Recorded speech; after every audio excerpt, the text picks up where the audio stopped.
The Guardians have returned for Marvel Studios' Guardians of the Galaxy Volume 3, and you know what that means. Our favorite CGI pals are back together. That's right, I'm talking about Rocket and Groot.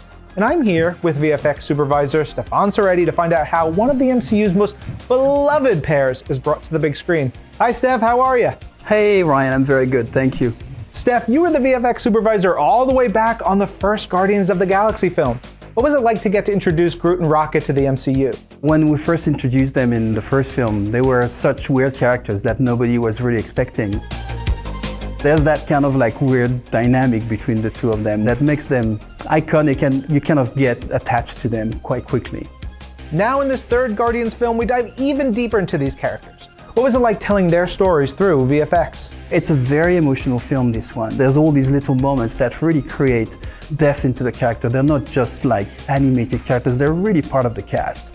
So when you begin work on the film, how are the actors' performances captured on set? We're not using mocap, with the hundreds of cameras and all that stuff. We do reference shoot. So we have the actors, they're with us, we're filming the scenes, and we then give it to the animators, and it's hand animated. Literally hand animated. So it's a lot of artistry that comes into this. It's not at all a process that is automated.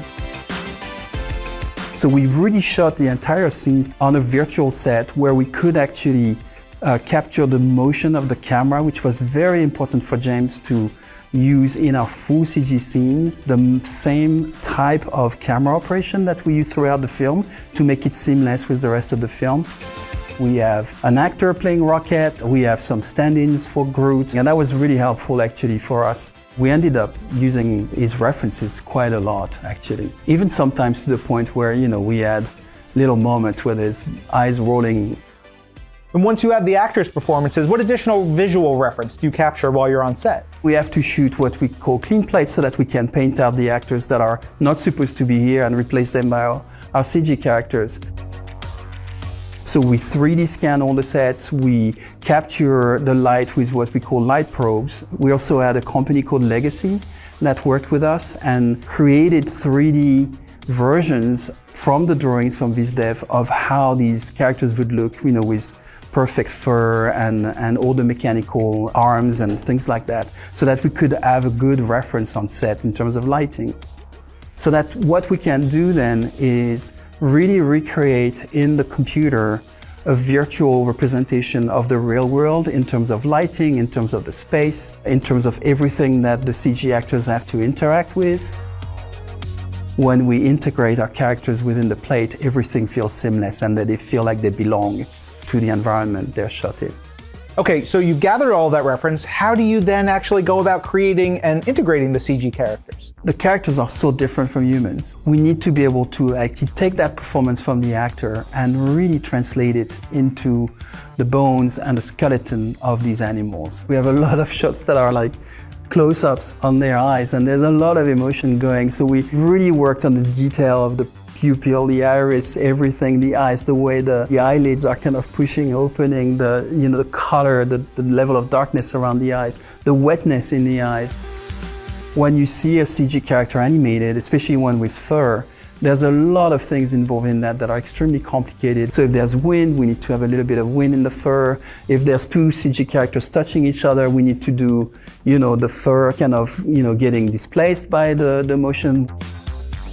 For Groot, when he's more young, his face is more malleable when you've seen him like as baby Groot. But as he grows to become more of a tree, we wanted to bring that kind of level of expression that was kind of very detailed in the first film. All these little details are helping us really bring the moments where it needs to be funny, the moments where we need to have the emotion. Once we've shot this, we start dropping very simple models of the characters. And then we get into what we call blocky animation at the vendor, which is a very rough animation, but it's a little bit more detailed. And then as we push through, we start getting, better animation, more finished animation, we start getting renders. It's a very long process. It's not something you press a button and you get it. You have to have a very talented animator and FX team. Everyone is clearly so freaking talented. Steph, looking back at all of your work throughout the Guardians franchise, how does it feel to get to bring the story of these characters full circle? It's been very gratifying to go back to the origin of Rocket and Groot and telling that story, because that was a huge focus obviously for me and my teams on the first film, to make sure that these characters would be able to carry the story. And now that Rocket is really the centerpiece of this third film, it puts a lot of pressure on us, but also it's very gratifying to see the results coming together. Steph, thank you so much for joining me. Oh, that was a pleasure. Thank you so much for inviting me. Anytime. And everyone out there, go experience Rocket and Groot in Marvel Studios' Guardians of the Galaxy Volume 3 in theaters now.